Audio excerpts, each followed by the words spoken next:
So now on to velocity. If we go to our velocity, we can turn this up to, let's say, a value of 20.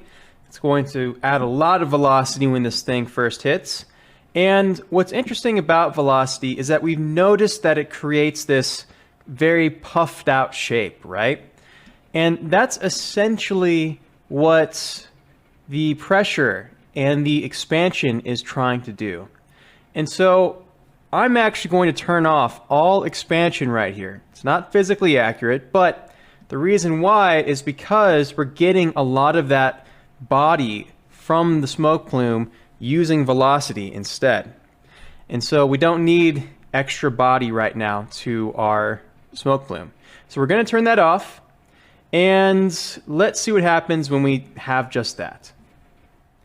And with the velocity of 20, it's looking a lot better. But we still kind of have this issue where we have really fast motion occurring, and you can see it especially along there. That's causing these big old blobby shapes to happen because there's not enough substeps to get that fast motion. So this naturally leads us to something called the CFL condition. And if we go to our DOPNet and we go to our Pyro solver, under the Advanced tab, you can find the CFL condition. Now, the thing about the CFL condition here is that it's used to control how many substeps the network is going to have. So before we get any further, let's go back to our DOPNet and change the substeps up here to 1 so that we can rely instead on the CFL condition to determine how many substeps is necessary. But how does that actually work? How does it determine how many substeps we need? Well, what it does is it looks at the distance that a value travels. How many voxels will a value be advected, right? And let's say that value is 10. So let me just draw this out real quick. What it's saying is that, okay, so it looks to see if a value, let's say that this is density, is being advected over here.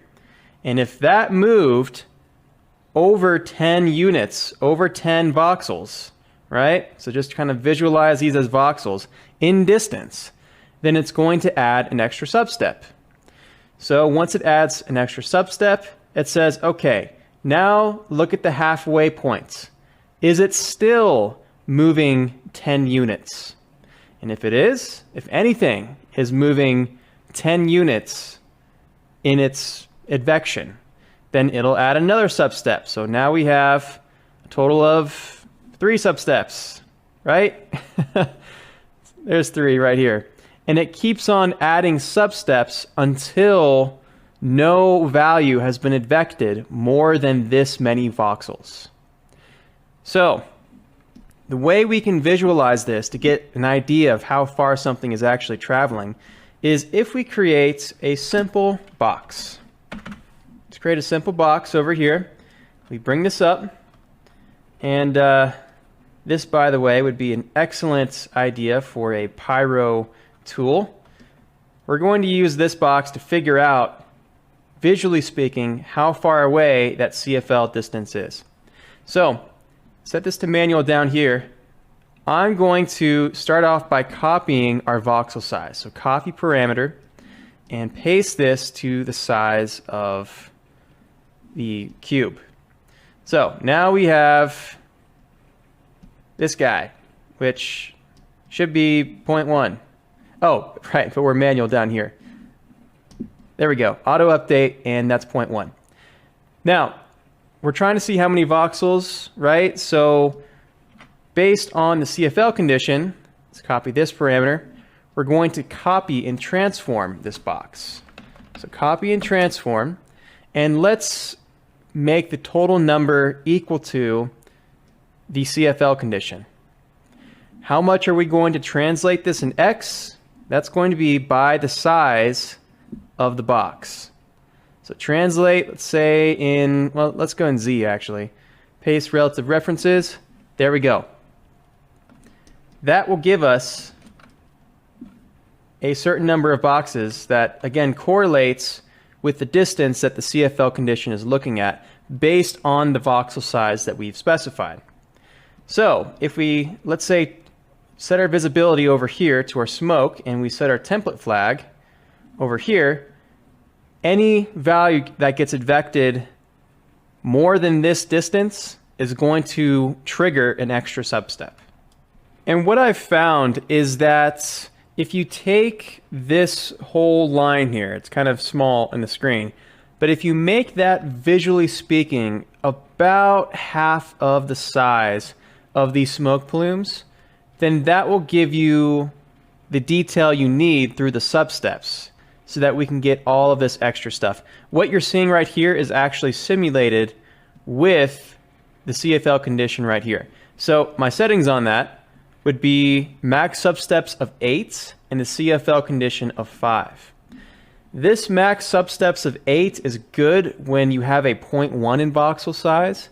However, if you turn that voxel size down, I would probably recommend changing this to 4 or something smaller.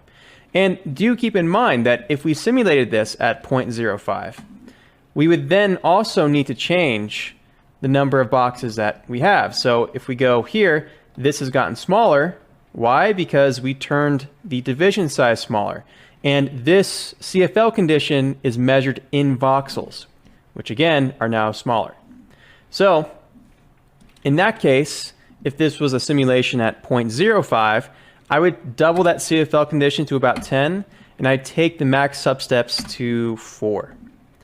And usually if you stay around these particular settings, you'll have the substeps you need for the detail without going overboard. It's kind of a fine balance. Again, it depends on how much time you have to simulate like this, but it does make a pretty substantial difference to the overall quality of the velocity as it's moving fast. And after we simulate this at 0.05 on the division size with that CFL condition adaptively adding substeps, check out the results. They're pretty awesome. And remember, this is not even getting into any microsolvers yet. This isn't even counting the turbulence and the wind and the vorticles and all the other things we can add to the simulation. This is just using CFL condition, a hotter velocity at the beginning of the simulation, the gas repeat solver, and that temperature with the buoyancy gas microsolver so that we have the downward motion. All that comes together to give us this, and it's already a massive improvement to what you would get by default. This also proves that you don't need to have a crazy amount of voxels to get detail. That's a very common mistake that beginners make, or folks who haven't worked at a studio before, I should say.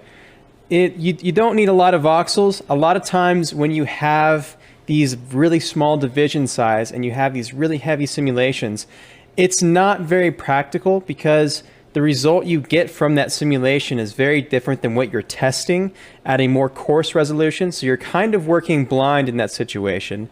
And in addition, to get all of those small elements, you'll probably be using a rest field with noise anyways. Again, having the benefit of a more coarse resolution allows you to see exactly what you're getting throughout your tests. And if you really do want to, let's say, work at a coarse level and bring up the resolution beyond that, then you can also have the option of doing a gas up-res solve, which I've talked about in a previous quick tip before. So working at the 0.1, 0.05, I would say the smallest division size you might want to go with is about 0.025. But even then, I don't think 0.025 is necessary for most shots. And obviously it depends on how far away you are from the camera and this and that. But it just goes to show that controlling the substeps, controlling the sourcing, and adding in all of the other little details is the main thing that's going to make your simulation good. I'd rather have a simulation that was done at 0.1 that has all the nice setups going on than have to deal with the simulation that's at 0.001 or something and doesn't have good sourcing, doesn't have good usage of microsolvers and this and that. So really, It's about the execution of your sourcing and how you layer things on top of each other that makes a pyro simulation great. And after a couple more adjustments with the sourcing, I turned up the velocity a little bit right here, and that's pretty much it. We end up with this result, which has a better impact.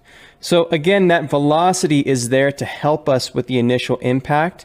It's there to give us that initial direction. It's also there to kind of poof out the shape a little bit, and that's what's giving us this sort of puffy cloud looking thing. In the next video, let's troubleshoot an issue that we're currently experiencing with the gas repeat solver.